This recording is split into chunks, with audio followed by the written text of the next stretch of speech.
Hi అండి, అందరికీ నమస్తే. ఈరోజు మన వీడియో వచ్చేసి సంకష్టహార చతుర్థి పూజ గురించి అండి. మనము ఈ పూజని ఎలా చేసుకోవాలి, గణపతిని ఎలా పూజించుకోవాలో, నైవేద్యం ఏమి సమర్పించాలి, పూర్తి పూజా విధానాన్ని తెలుసుకుందామండి. ముందుగా మనకు సంకష్టహార చతుర్దశి ప్రతి నెల కూడా వస్తుంది. మనకు పౌర్ణిమ తర్వాత 3వ రోజు వచ్చే చవితిని సంకష్టహార చతుర్దశిగా పిలుస్తారు. ఈరోజు విశేషంగా గణపతిని గరికతో పూజించుకోవడం వల్ల చాలా మంచిది. మనకు ఈ నెలలో 2 చవితులు కూడా చాలా విశేషమైనగా చెప్పవచ్చు. మనము వినాయక చవితిని జరుపుకున్నాము. అదేవిధంగానే ఈ సంకష్టహార చతుర్థి కూడా మనకు చాలా విశేషమైనదని చెప్పుకోవచ్చు.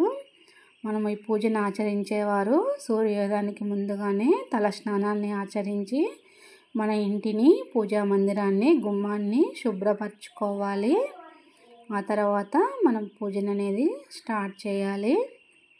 మనం ఎక్కడైతే పూజ చేసుకోవాలనుకుంటున్నామో అక్కడ ముందుగా మనము పీటను కానీ లేదంటే ఇలా పూజా మందిరంలోనైనా ముందుగా బియ్యపిండితో కానీ బియ్యంతో కానీ ఇలా పద్మ ముగ్గుని వేసుకోవాలి. ఆ తర్వాత మన దగ్గర ఉన్న గణపతి ఫోటో కానీ విగ్రహాన్ని కానీ ఆ పద్మ ముగ్గు పైన అమర్చుకోవాలి. నేనైతే ఇక్కడ గణపతిని అమర్చుకుంటున్నాను. మనకు ఇలా ఫోటో విగ్రహం లేకపోతే పసుపుతో అయినా కూడా గణపతిని చేసుకొని మనము పూజనైతే చేసుకోవచ్చు. విశేషంగా మనకు పూజలు అనేది గరికైతే చాలా ప్రత్యేకమని చెప్పుకోవచ్చు. అలాగే మనం పూజలో కలశాన్ని కూడా అమర్చుకోవాలి. ఇలా ఈరోజు పూజ చేసుకోవడం వల్ల మనకు పిల్లలకు కూడా మంచి విద్యా బుద్ధి కలుగుతుంది. మన పిల్లలతో కూడా ఈ పూజను అయితే చేయిస్తే చాలా మంచిది.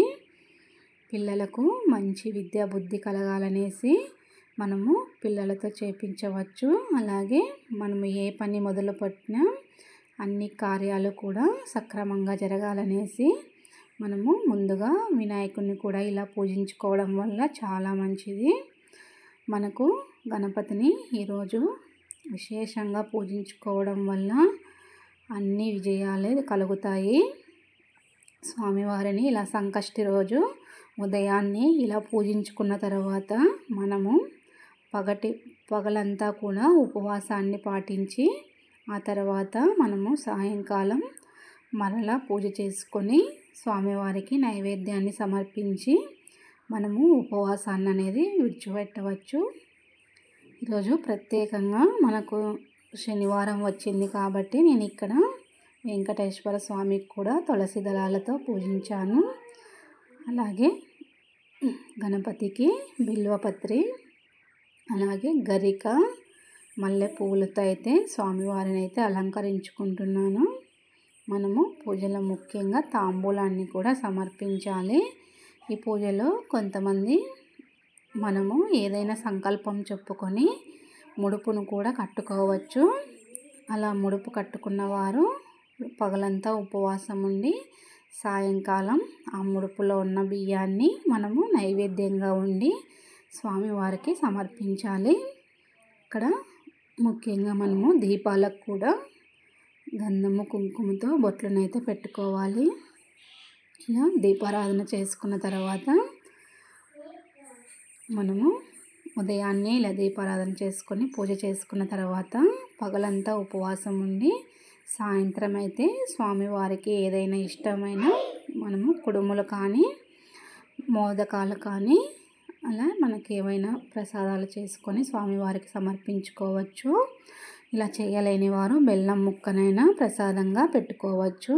నేనైతే ఇక్కడ మా పిల్లలతో అయితే స్వామివారికి ఎంతో ఇష్టమైన కుడుములను అయితే చేశాను. ఒక్కొక్క నామంతో 16 కుడుములను అయితే సమర్పించాను. మొదటి నామము నుంచి చదువుకుందాము. ఓం సుముఖాయ నమః, ఓం ఏకదంతాయ నమః, ఓం కపిలాయ నమః, ఓం గజకర్ణాయ నమః, ఓం వికటాయ నమః, ఓం విఘ్నరాజాయ నమః, ఓం గణాధిపాయ నమః, ఓం ధూమకేతవే నమః, ఓం గణాధ్యక్షాయ నమః, ఓం పాలచంద్రాయ నమః. ఓం గజాననాయ నమః. ఓం వక్రతుండాయ నమః. ఓం శూర్పకర్ణాయ నమః. ఓం హేరంబాయ నమః. ఓం స్కందపూర్వజాయ నమః. ఓం సర్వసిద్ధిప్రదాయకాయ నమః. ఓం శ్రీ మహాగణాధిపతయే నమః. ఇలా స్వామివారి 16 పేర్లతో ఒక్కొక్క కుడుముని సమర్పించి 16 కుడుములనైతే స్వామివారికి నైవేద్యంగా సమర్పించాను. మా పిల్లలతో చేపించాను.